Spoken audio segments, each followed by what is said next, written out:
Good afternoon, everyone. This is a response to the series that I just completed.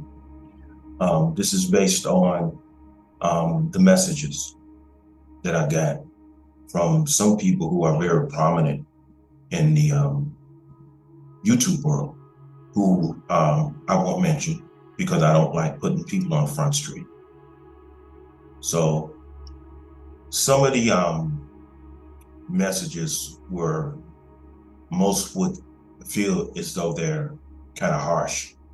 But as I said before, I'm a man. I've been through the fire.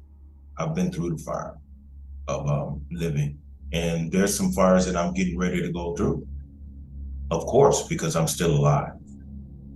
Okay, I'm the type of man to where, as long as my sons are fine, I really don't care about what goes on in the world, because I've been kicked around and beat down and creamed and reamed all of my life for absolutely no reason, and here I am. I've survived. However, at the end of my last video, I did say that if you have anything to say, just comment below.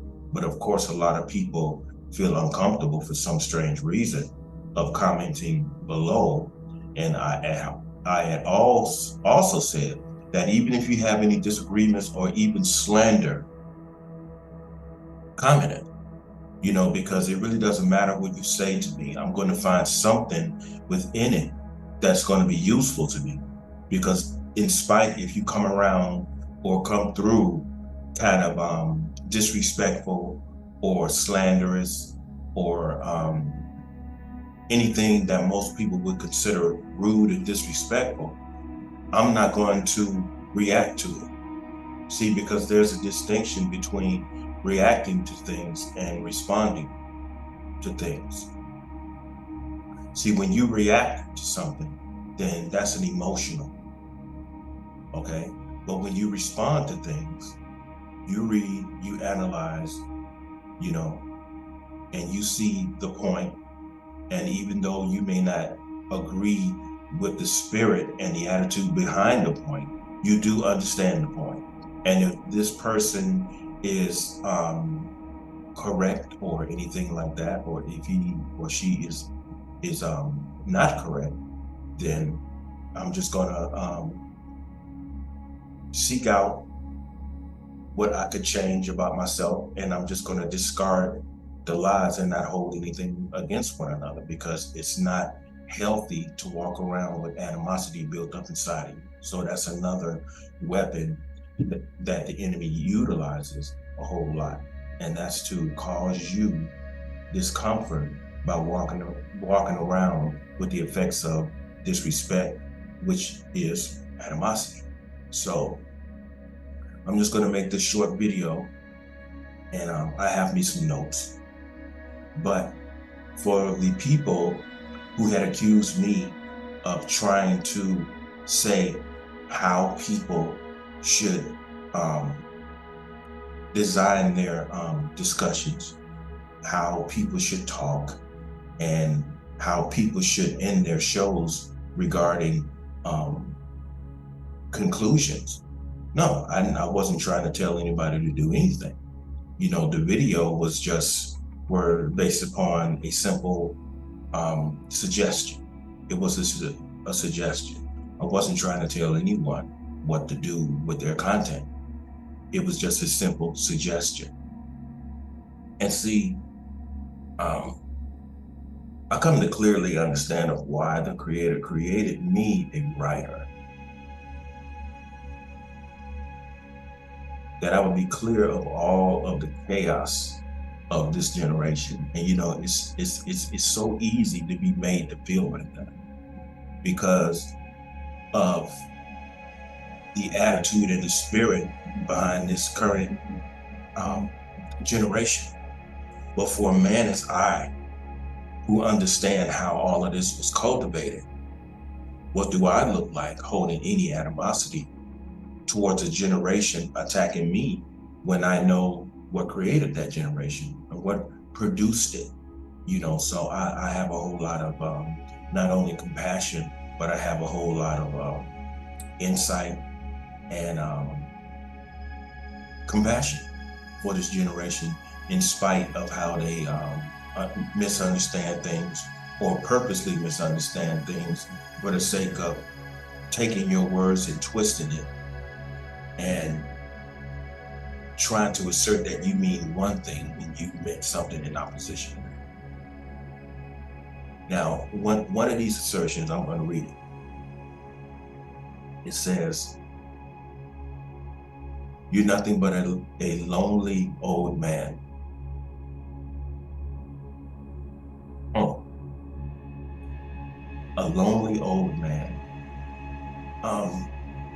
When I hear people say that I'm lonely, I don't understand how a person can become lonely other than the fact that they're not able to enjoy their own company. I enjoy my own company. As a matter of fact, I live a life as an extreme introvert because the demands of my craft demands it. So there's no way that I can be lonely because I like myself. I love myself. And not only do I love myself, I like who David Brayboy is. I don't mind hanging out with him. I don't need to rely on other human beings in order for me to feel complete or relevant. So I don't think that I need to elaborate on that any further. But those type of comments only reveal the failure of the elders. This is one of the reasons why this generation is the way it is. And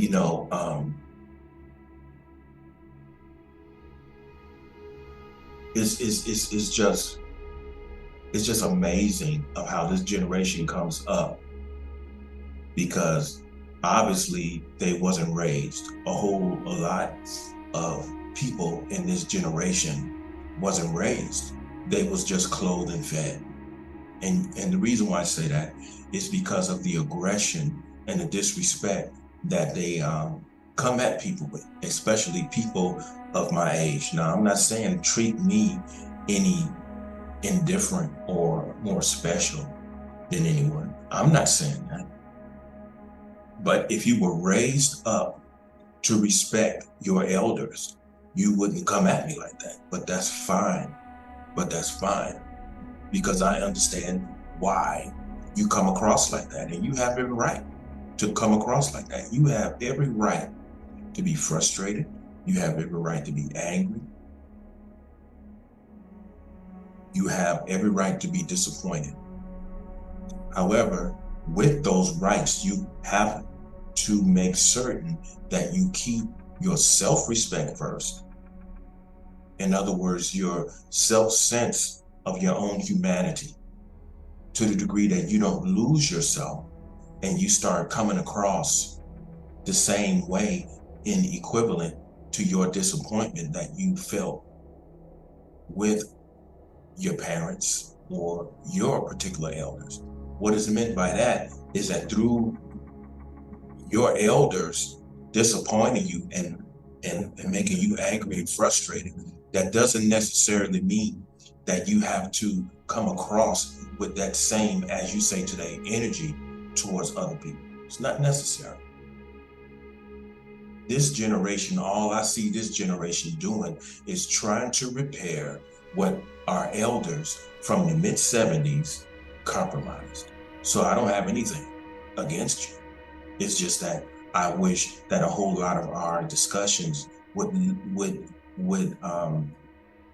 be completed with some type of plan on how to make things better.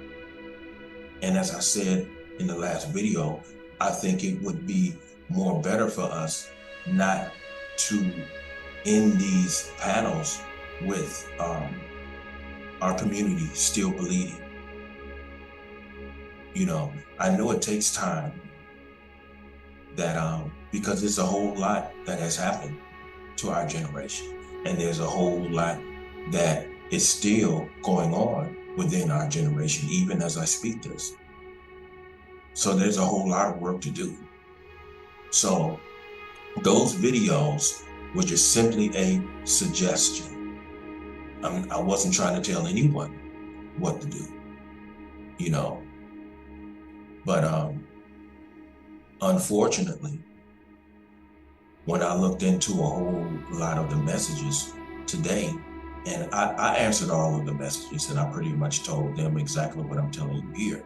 But what disappointed me, not with this generation, but with the elders, the people who compromised back in 73 and 74, when they compromised the principles of the village went into death. And so some of us who were children of the village and understood the quality of the village, when we expressed the principles that we learned from the village at my particular age, then a whole lot of younger people in this generation call us old school and everything. But I'm trying to help this generation understand that what we, the old school generation, were taught from the village before our parents compromised, those things work. And so when you look at what's going on right now with our Black women, who are supposed to be the first teachers of the child, you can't help but to wonder if the village is in fact dead. Is the village dead?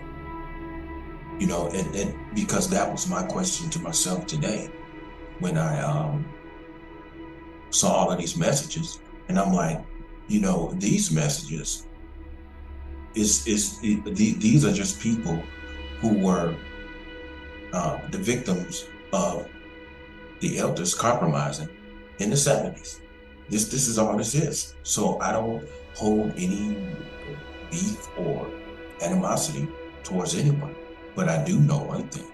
We need to we have to end our videos and our panels with hope of the future, and we have to come up with solutions to our misunderstandings and our problems. And with that being said, I have to go because I have some people I have to go talk to today. And so with that being said, let's just do better, y'all. Let's just do better. All right? Stay human. Love y'all. Peace.